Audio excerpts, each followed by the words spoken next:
a big fight. I think Simon was there. In went Joe Joyce. Big things expected of Joe Joyce here at the Copper Box in London. He was up against China's Zhilei Zhang, but Mr. Zhang had other ideas for Joe and won it by a TKO in round 6. The big question this morning is what next for Joe Joyce, because he was being spoken about in terms of a shot at Tyson Fury, a shot at AJ, a shot at Alexander Usyk. What happens now? Short time ago, we spoke to Joyce's manager, Adam Morallee, and we asked how Joe was and what's next for him. Joe's good. We went to the hospital on Saturday night, got him scanned, and the good news is there's no broken bones at all, just obviously a big swelling. But Joe's good, he's upbeat, and he's ready for the next challenge.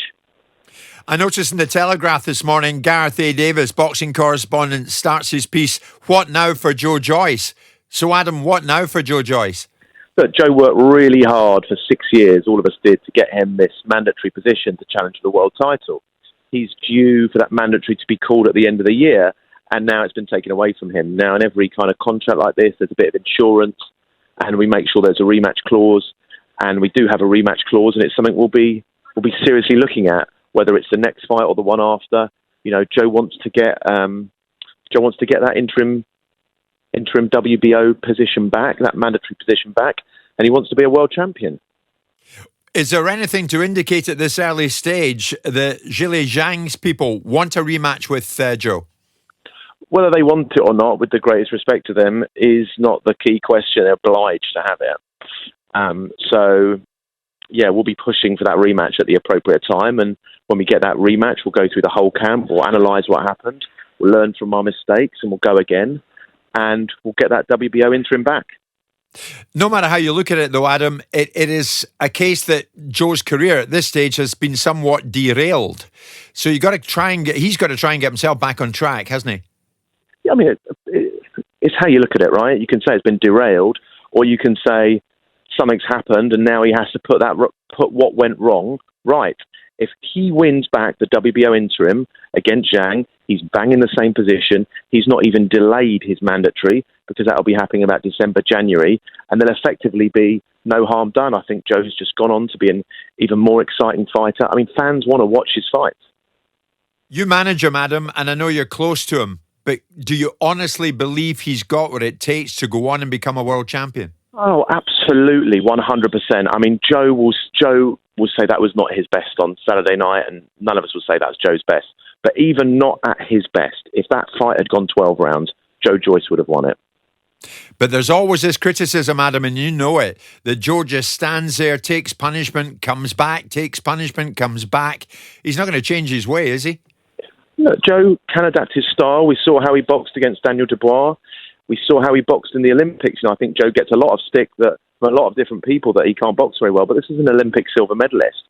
Joe can box, and it's up to us as his team to combine all his best features, including his boxing, his chin, his balls, his heart, and combine them in the best way possible. I thought his career best performance was Joseph Parker, and in that fight, yes, he did take some of Joe Parker's best punches, but he was dominant, and we want to see him getting back to that level. Adam, as you know, the sport of boxing at the moment is constantly under the microscope. How did one judge have Joe ahead at the end of the 6th round? I mean, how could that be? There's bewilderment amongst fight fans. Look, I think it depends what you like as a judge. Some judges like activity. And if you go through those, I mean, I had Joe behind in the fight for sure. But if you go through the rounds, Joe is more active in the rounds, probably from round 3 onwards. So that's probably why that judge had Joe ahead. That was Joe Joyce's manager, Adam Morallee, a short time ago. Unlike Stuart and myself, you were there, Simon. Yeah. What did you witness? And is this a major, major blip on the horizon for Joyce?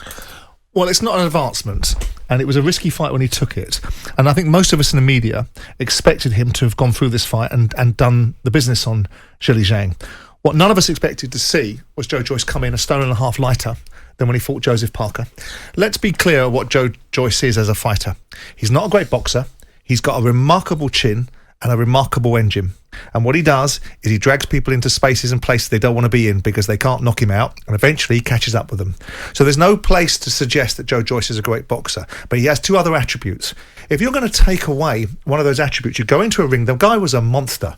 When he walked into the ring, I looked at George Warren and went, for the love of God, look at the size of Zhang compared to the size of Joe Joyce. And when you see Joe Joyce normally walk into a ring, it's the other way around. In terms of bulk. In terms of size, but, yeah, right. I mean, he was a stone and a half lighter than when he fought Joseph Parker. Joseph Parker doesn't hit as hard as Zhang, isn't as big as Zhang. So why would... And Joe's attributes are strong engine and a resolute chin.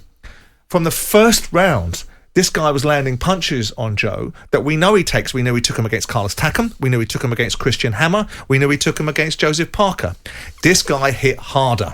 And from the first round, Joe was in trouble. He got done to him. What he did to Daniel Dubois was a moment the eye started swelling. Zhang just kept on popping it and popping it and popping it, so it got more and more troublesome to Joe Joyce.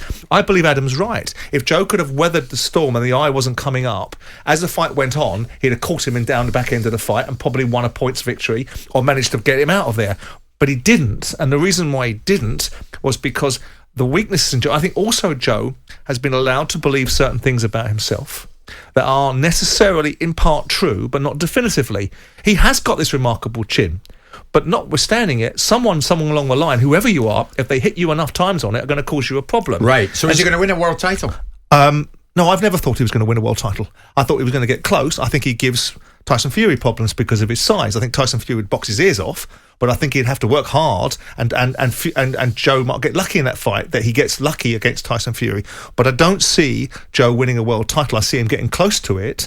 But this is a massive coup for Queensberry as well, because now they've got Zhang. They've got another fighter in the mix. They've got another situation with another heavyweight, another live one. He's just beaten Joe Joyce. They could potentially make the rematch in Macau. Where I think they want to go with it, and he was there on the night, is I think Dillian Whyte was there to shout out Joe Joyce. And of course, it went a bit the way of the pair. It went the wrong. Natural fight for me is not... And Joe Joyce, the most poignant moment, because Joe Joyce is a lovely fella, is when his mum, Marvella, was standing up and she said, well, how comes nobody said anything about Daniel Dubois till the 10th round when his eye? And Joe went, not now, mum. Not now, mum. And he actually answered the question, which is, what about the rematch to Zhang? And he went, maybe not. Because sometimes it's just styles that make fights. And ultimately... What, you're saying you can't beat this guy in the rematch? I'm saying it's a difficult one, a circle to square. This guy was so confident. Yeah. And during the fight, he wasn't out of his comfort zone. He wasn't in any distress during the fight. Actually, what can he do to others then, Simon? Could he give it a go against Fury? Well, I tell AJ? you what was interesting. I was listening to the anti-Joshua camp, and a few people texted me over the weekend about the ridicule of Joe Joyce, and I thought, wouldn't it be wonderful if they're saying we'll put Fury, Joshua in with Joyce? That would be great. Someone who you can't not hit, and someone that doesn't throw any punches. What a fight that would be! But the point is I think that they've got to regroup around Joe. He'll come again. And he'll get another opportunity. But whether it's to go over to China or fight again against this Zhilei Zhang, it was a huge risk from the outset. And all of us in the media became cheerleaders going, yeah, he's going to walk for him. And we forgot what we were really looking at, which Joe is a remarkably fit fighter that can go and take remarkable punches. But if you keep getting hit in the face the way he does, with a 19.5 stone giant, right, you're going to get what you've got. It's going to take its toll. And is there any reasoning whatsoever that you can go with the judge who had him ahead? Well, I think there was nip and tuck in certain rounds. I think ultimately, I looked at it and I thought there were 2 rounds that were even. I think he had 2 rounds and Joe had 1. So that made it 49-47 to me. So that would make him 2 rounds up out of the 5 that we were looking at. So I can't make a case for Joe to be in front in that fight. I could see, and I was sitting there thinking, he's eating punishment. But I've seen him eat punishment. I've seen him eat punishment against Carlos Takam. I've seen him eat what Joseph Parker dished out to him for the first 3 or 4 rounds, which was a whooping at times. But he just took them and walked through them, and I thought he's going to do this. But the more you saw Joe's face, and he struggled. I mean, I thought he was going to get... There was a point in that first round where I thought he's going to get knocked down. Because Zhang was on him and he had quick hands, no footwork, but quick hands. Yeah. But it's a moment, and Joe Joyce will regroup. There was no damage. It was a good stoppage. Right. Because if he had let it go on, he could have had a broken orbital socket, he could have had a after things.